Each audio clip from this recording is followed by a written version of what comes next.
샬롬, 하나님과 동행하는 새벽기도회 달라스 임마누엘 교회 권성철 목사입니다. 오늘도 하나님과 동행하며 풍성함을 누리시는 저와 여러분 되시길 주님의 이름으로 축복합니다. 오늘 말씀은 사도행전 12장 1절에서 12절까지의 말씀입니다. 그때 헤롯 왕이 손을 들어 교회 중에서 몇 사람을 해하려 하여 요한의 형제 야고보를 칼로 죽이니 유대인들이 이 일을 기뻐하는 것을 보고 베드로도 잡으려 할새 때는 무교절 기간이라. 잡음에 옥에 가두어 군인 내식인 네페에게 맡겨 지키고 6월절 후에 백성 앞에 끌어내고자 하더라. 이에 베드로는 옥에 갇혔고 교회는 그를 위하여 간절히 하나님께 기도하더라. 헤롯이 잡아내려고 하는 그 전날 밤에 베드로가 두 군인 틈에서 두 쇠사슬에 매어 누워 자는데 파수꾼들이 문 밖에서 옥을 지키더니 호련히 주의 사자가 나타나매 옥중에 광채가 빛나며 또 베드로의 옆구리를 쳐 깨워 이르되 급히 일어나라 하니 쇠사슬이 그 손에서 벗어지더라. 천사가 이르되 띠를 띠고 신을 신으라 하거늘 베드로가 그대로 하니 천사가 또 이르되 겉옷을 입고 따라오라 한데 베드로가 나와서 따라갈새 천사가 하는 것이 생시인 줄 알지 못하고 환상을 보는가 하니라. 이에 첫째와 둘째 파수를 지나 시내로 통한 쇠문에 이르니 문이 저절로 열리는지라. 나와서 한 거리를 지나매 천사가 곧 떠나더라. 이에 베드로가 정신이 들어 이르되 내가 이제야 참으로 주께서 그의 천사를 보내어 나를 헤롯의 손과 유대 백성의 모든 기대에서 벗어나게 하신 줄을 알겠노라 하여 깨닫고 마가라 하는 요한의 어머니 마리아 집에 가니 여러 사람이 거기에 모여 기도하고 있더라. 아멘. 하나님의 말씀입니다. 여러분, 저는 아직도 생생히 기억하는 것이 있습니다. 그것은 바로 저희 어머니께서 저희 가정을 위해서 기도하시던 모습입니다.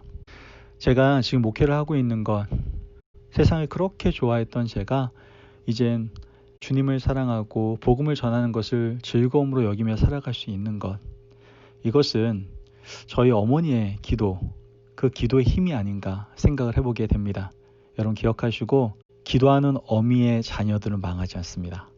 여러분 꼭 기도 생활하시기를 부탁드리겠습니다. 여러분 우리 신앙생활에 있어서 이와 같이 기도는 절대적으로 필요한 것이다라고 말할 수 있겠죠. 만약 기도가 없다면 우리는 바르게 살아갈 수가 없을지도 모릅니다. 그래서 그런지 우리 신앙의 선배들은 항상 기도했고요. 또 주님께서 친히 기도를 가르쳐 주시기도 하셨죠. 아마 성경에서 제일 많이 나오는 단어 중에 하나가 바로 기도일지도 모르겠습니다. 왜 그렇게 많이 나올까요? 그만큼 중요하기 때문에 그렇겠죠. 오늘 본문의 상황은 어려운 때임을 분명히 말씀해 주고 있어요. 어려움도 보통 어려움이 아니에요. 위기의 때입니다. 지금 이때는 초대교회 때인데요. 교회는 굉장히 큰 위기를 맞이하고 있었죠. 오늘 본문 1절과 2절 말씀을 보면 그때 헤롯 왕이 손을 들어 교회 중에서 몇 사람을 해하려 하여 요한의 형제 야고보를 칼로 죽이니, 말씀은 이렇게 얘기하고 있습니다. 여기서 나오는 헤롯 왕은 유대인의 환심을 사기 위해서, 그러니까 인기를 얻기 위해서 굉장히 애썼던 왕이었구나라는 것을 알 수 있습니다. 헤롯 왕이 가만히 보니까 유대인들이 기독교인들을 죽어라 싫어하는 거죠. 그래서 기독교 지도자들 몇 사람을 죽이려고 하는 거예요. 우선 예수님이 가장 아끼셨던 세 제자 중에 한 사람인 야고보를 잡아다가 칼로 죽이게 되죠. 그러자 유대인들이 너무 좋아하는 거예요. 그래서 이번에는 기독교의 상징이고 또 대표자인 베드로를 죽이려고 잡아버립니다. 그러자 유대인들 너무너무 좋아하는 거예요. 그러나 베드로를 바로 죽일 수는 없었어요. 왜냐하면 그때가 6월절 명절이었기 때문에 그렇죠. 당시 법에 의하면 명절에는 사람을 죽일 수가 없었습니다. 그래서 명절이 끝나면 죽이려고 16명의 군인들을 세워서 그를 철통같이 지켰죠. 자, 이제 교회는 위기를 만났어요. 야고보 사도가 순교를 했고요. 또한 교회의 대표자인 베드로 사도도 지금 잡혀서 감옥에 갇히게 되었죠. 명절이 지나면 이젠 죽을 수밖에 없을 겁니다. 그러면 교회는 큰 타격을 받을 수밖에 없겠죠. 교회가 어떻게 보면 무너질 수밖에 없는 처지에 놓이게 되었습니다. 이런 위기의 때를 만나고 있는 것이죠. 여러분, 오늘 우리의 형편도 이와 비슷한 것 같아요. 2020년도를 맞이하면서 희망보다는 지금 어둠이 가득한 시기와 시절을 보내고 있지 않습니까? 우리에게 찾아온 코로나라는 이 질병은 우리에게 너무나도 일반적이었고 일상이었던 모든 삶을 빼앗아갔고 온전한 믿음 생활하는데 큰 어려움을 주고 있는 것 사실 아닙니까? 마음껏 예배드리고 부르짖어 찬양하고 통성으로 기도하던 그러한 일상, 기독교인들의 일상을 빼앗긴 채 우린 지금 살아가고 있지 않습니까? 어떻게 보면 신앙생활, 믿음 생활의 큰 위기의 때가 지금이 아닌가 생각해 보게 됩니다. 이런 어려운 때에, 위기의 때에 과연 교회는 무엇을 했을까요? 오늘 말씀 5절을 함께 읽어보면 이에 베드로는 옥에 갇혔고 교회는 그를 위하여 간절히 하나님께 기도하더라. 아멘. 여러분, 베드로가 갇혔다. 그래서 교회는 간절히 기도했다. 여러분, 이 말씀에 대해서 어떻게 생각하세요? 교회가 기도하는 것 당연하고 마땅한 일 아닙니까? 여러분, 이런 생각이 안 드십니까? 야고보 사도가 붙잡혔을 때에도요, 여러분, 교회는 기도했을 거예요. 그런데 그 결과가 어떻게 됐습니까? 죽임을 당했다고요. 이러한 결과를 경험한 이 초대교인들은요, 이번에 베드로가 감옥에 갇히니까 아마 기도 말고 다른 방법을 모색하자는 의견들이 굉장히 많았을 겁니다. 세리 출신 마태는 교회 전 재산을 가지고서라도 베드로를 빼내자라고 했을지도 모르고요. 또 열심당원 출신인 시몬은 특공대를 조직해서라도 감옥에 들어가서 그를 구출해내야 된다라는 그런 의견을 내놨을지도 모릅니다. 어떤 교회는 헤롯 당국과 교섭을 통해서 베드로를 구해야 된다는 의견을 냈을지도 몰라요. 그러나 교회가 결정한 것은 뭐였어요? 함께 기도하자는 것이었어요. 여러분, 왜 그랬을까요? 여러분, 문제 해결의 길은요, 오직 하나님께 있다라고 초대교인들은 믿었기 때문에 그래요. 그래서 교회는 간절히 하나님께 부르짖었던 것이죠.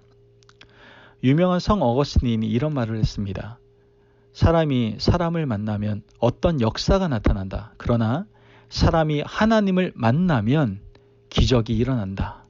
여러분, 믿으십니까? 아멘. 어떤 사람들은 앉아서 기도만 한다고 무슨 문제가 해결되냐고 반문합니다. 그러나 기도의 능력을 참으로 믿는 사람들은 뭐 기도만 한다고 문제가 해결되냐? 그렇다라고 확신 있게 여러분 대답할 수 있어야 됩니다. 여러분, 주님은 우리가 기도해야 한다는 것을 말씀해 주실 뿐만 아니라 한 걸음 더 나아가서 함께 기도하라고 우리에게 말씀해 주고 계십니다. 마태복음 18장 19절에서 20절 말씀을 보면 진실로 너희에게 이르노니 너희 중에 두 사람이 땅에서 합심하여 무엇이든지 구하면 하늘에 계신 내 아버지께서 그들을 위하여 이루게 하시리라. 두세 사람이 내 이름으로 모인 곳에는 나도 그들 중에 있느니라. 아멘. 여러분, 누구나 좋은 가정을 꿈꿀 겁니다. 그렇지 않아요? 저도 좋은 가정을 꿈꿉니다. 그렇다면 어떤 가정이 좋은 가정일까요? 아마도 잘 모이는 가정일 거예요. 화목하게. 기쁜 일이 있으면 함께 모여 기뻐해주고 슬픈 일이 있으면 함께 모여 울어주고 그런 가정이 좋은 가정이라고 할 수 있죠. 식구 중 누가 아픈 사람이라도 있으면 정말 찾아가서 기도해주는 가정. 이게 좋은 가정 아닙니까? 반대로 안 좋은 가정은 어떤 가정입니까? 좋은 일이 있어도 슬픈 일이 있어도 아픈 사람이 있어도 함께하지 않는 가정은 별로 좋지 않은 가정이라고 우리는 생각할 수 있는 것이죠. 교회도 마찬가지입니다. 어떤 교회가 좋은 교회입니까? 함께하는 교회가 좋은 교회예요. 특별히 함께 기도하는 교회가 좋은 교회입니다. 믿으십니까? 아멘. 오늘 본문을 보면 온 교회가 베드로의 석방을 위해서 함께 기도하니까 하나님께서 일을 시작하시는 것을 우리는 보게 됩니다. 사도행전 12장 7절 말씀을 보면 호련히 주의 사자가 나타나매 옥중의 광채가 빛나며 또 베드로의 옆구리를 쳐 깨워 이르되 급히 일어나라 하니 쇠사슬이 그 손에서 벗어지더라. 아멘. 여러분, 하나님께서 주의 사자를 감옥에 보내셨어요.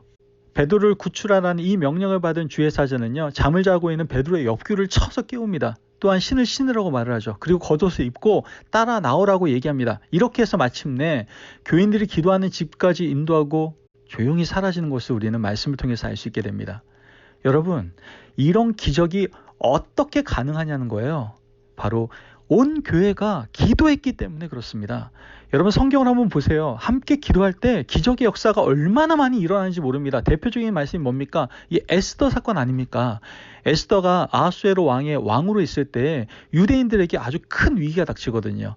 이 하만이라는 이런 나쁜 놈 때문에 유대인들은 한날 한시에 다 죽을 수밖에 없었어요. 모르드게가 사람을 시켜서 이 사실을 누구에게 알려요? 에스더에게 알려줍니다. 그러자 에스더가 말하잖아요. 당신은 모든 유대인들을 모아 금식하면서 나를 위해 기도해 주십시오. 나도 시녀들과 함께 금식하고 왕에게 나아갈 것입니다. 죽으면 죽으리이다. 아멘. 여러분, 이렇게 합심해서 함께 기도하니까 어떻게 되었습니까? 유대인들이 다 죽게 될 날, 유대인들은 다 살게 되었고요. 하만은 죽게 되는 놀라운 기적이 일어나게 되는 것을 우리는 성경을 통해서 알 수 있지 않습니까? 합심해서 기도할 때 이런 놀라운 기적의 역사가 일어나게 된다라는 것이죠. 여러분, 2020년도 다 지나가고 있지만 우리 마냥 기쁘지는 않아요. 그렇죠? 왜요? 아직도 코로나로 인해서 미래가 불투명하고 굉장히 어렵기 때문에 그럴 거예요. 그러나 여러분 염려하지 마십시오. 주님께서 이 어려움을 대처할 수 있는 강력한 무기인 바로 기도를 우리에게 주셨습니다. 믿으십니까? 아멘. 여러분, 성경을 보면 사람들이 옥에 갇혔을 때 하나님께서 나오게 하시는 방법들이 있습니다. 오늘 본문에 베드로의 경우는 주의 천사를 보내주셔서 구출하셨고요.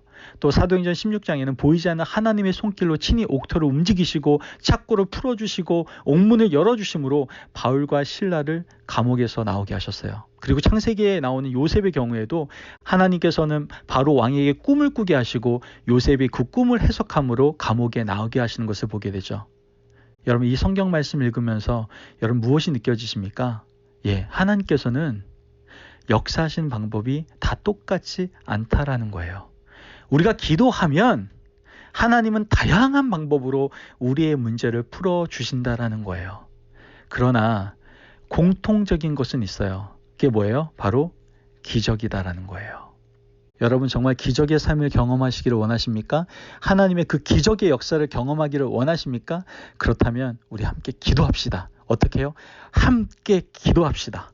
금요 다락방 기도에 나와서도 기도하고, 또한 우리가 함께 기도할 수 있는 9.11 중보기도를 통해서 함께 기도하고, 또한 우리가 앞으로 세워질 중보기도팀에서 함께 뜨겁게 기도합시다.